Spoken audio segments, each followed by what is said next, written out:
Hello Kickserv users! In today's video I will talk about the best practices about usernames and passwords.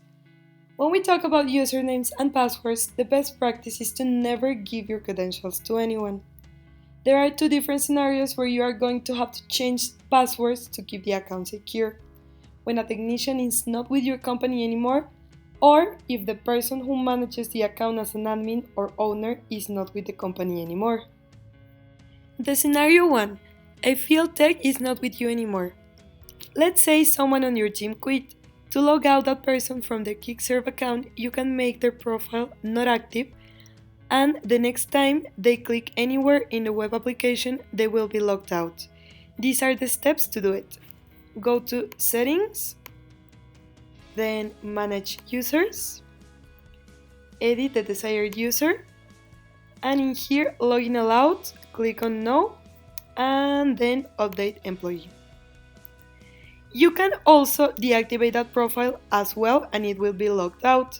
For example, let's click on another tech, edit, and in here we're gonna click on deactivate,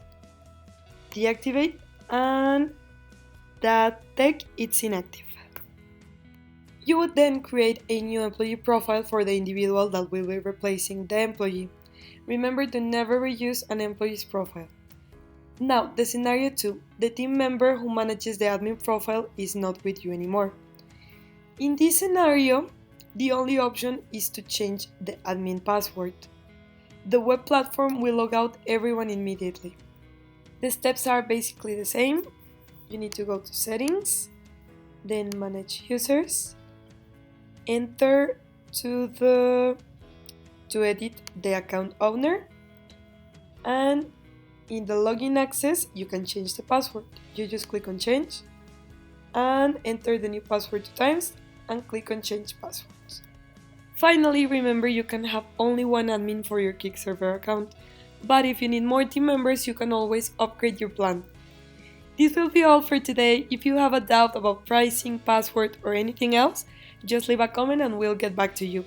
Bye bye, have a good day!